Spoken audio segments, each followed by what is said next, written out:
இந்த வீடியோவில் நம்ம எதை பற்றி பார்க்க போகிறோம்னா டிஎன்பிஎஸ்சி குரூப் 4 எக்ஸாமுக்கு அப்ளை செய்வதற்கு இன்றைய கடைசி நாள். நீங்கள் ஏற்கனவே இந்த எக்ஸாமுக்கு அப்ளை பண்ணியிருந்தாலும் உங்களோட அப்ளிகேஷன் கன்ஃபார்ம் ஆயிருக்கான்னு சொல்லிட்டு நீங்கள் ஆன்லைனில் செக் பண்ணி பார்க்கணும். அந்த டீட்டெயில்ஸில் எப்படி செக் பண்ணி பார்க்குறது என்பதை பற்றி தான் இந்த வீடியோவில் நம்ம டீட்டெயிலாக பார்க்க போகிறோம்.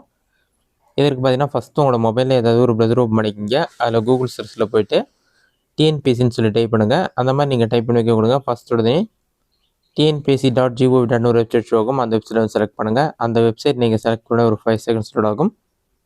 லோடாகி கம்ப்ளீட்டாக இருக்கும், வெயிட் பண்ணுங்கள். லோடாகி கம்ப்ளீட் ஆன பிறகு இந்த மாதிரி ஒரு பேஜ் ஷோ ஆகும். இதிலே பார்த்தீங்கன்னா பாட்டம்லேயே வந்து ஹோம் பேஜ்னு ஒரு ஆப்ஷன் கொடுத்துருப்பாங்க. அந்த ஆப்ஷன் வந்து கிளிக் பண்ணுங்கள். அதை நீங்கள் கிளிக் பண்ணிவிட்டு ஹோம் பேஜ் ஓப்பன் ஆன பிறகு பாட்டமில் ஸ்க்ரோல் பண்ணுங்கள். இதிலே நிறைய ஆப்ஷன் கொடுத்துருப்பாங்க. இதில் பார்த்தீங்கன்னா ரிஜிஸ்டர் யூசர்னு ஒரு ஆப்ஷன் கொடுத்துருப்பாங்க. அந்த ஆப்ஷன் வந்து கிளிக் பண்ணுங்கள். அதை நீங்கள் கிளிக் பண்ணிவிட்டு எக்ஸ்டர்னல் வெப்சைட் ஓப்பன் ஆகும்னு சொல்லியிருப்பாங்க. கன்னியூ ஆப்ஷனை கிளிக் பண்ணி ஓகே ஆப்ஷனை கொடுத்தீங்கன்னா நெக்ஸ்ட் பேஜ் ஓப்பன் ஆகிடும். இதில் 2 ஆப்ஷன் இருக்கும். புதிய பதிவு செய்தோர், ஏற்கனவே பதிவு செய்தோர் 2 ஆப்ஷன் இருக்கும். நீங்கள் வந்து ஏற்கனவே பதிவு செய்தோர் ஆப்ஷனை வந்து கிளிக் பண்ணுங்கள். அந்த ஆப்ஷனை செலக்ட் பண்ணி நெக்ஸ்ட் பேஜில் வந்து பயனாளர் குறியீடு கடவுச்சொல் 2 ஆப்ஷன் இருக்கும். யூசர் நேம் பாஸ்வேர்டு என்டர் பண்ணி கேப்சா என்டர் பண்ணி சப்மிட்ன்ற ஆப்ஷன் வந்து கிளிக் பண்ணுங்கள். உங்களோட அக்கௌண்ட் லாகின் ஆன பிறகு கேண்டிடேட் டேஷ்போர்ட் சொல்லி வரும். மேலே பார்த்தீங்கன்னா செகண்டாக வந்து கரண்ட் அப்ளிகேஷன் ஒரு ஆப்ஷன் கொடுத்துருப்பாங்க. அந்த ஆப்ஷன் வந்து நீங்கள் செலக்ட் பண்ணுங்கள். கரண்ட் அப்ளிகேஷன் கொடுத்தோடனே நீங்கள் இது வரைக்கும் எந்தெந்த எக்ஸாமுக்குலாம் அப்ளை பண்ணுறீங்களோ அந்த எக்ஸாம் டீட்டெயில்ஸும் இருக்கும்.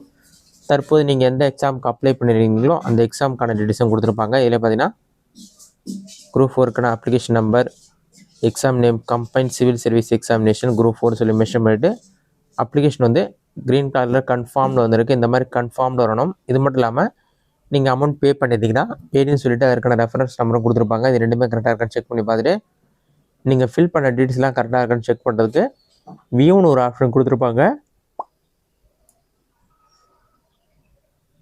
வியூ ஆப்ஷனை கிளிக் பண்ணிங்கன்னா நீங்கள் சப்மிட் பண்ண அப்ளிகேஷனோட டீட்டெயில்ஸ் எல்லாமே இருக்கும்.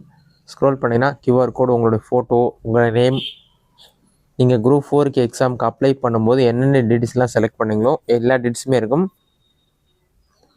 உங்களுடைய father name, date of birth, mother name, உங்களுடைய டிஸ்ட்ரிக்ட் நேம்,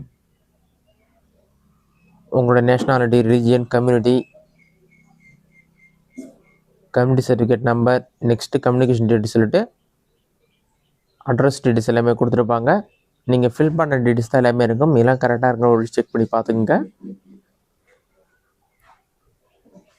செக் பண்ணி பார்த்துட்டு இதை நீங்கள் டவுன்லோட் பண்ண நினச்சா கூட பாட்டமே ஸ்க்ரோல் பண்ணிங்கன்னா பிரிண்ட்னு ஒரு ஆப்ஷன் இருக்கும். அந்த ஆப்ஷனை கிளிக் பண்ணி பிடிஎஃப் ஃபார்மெட்டில் இந்த அப்ளிகேஷன் வந்து நீங்கள் டவுன்லோட் பண்ணிக்கலாம்.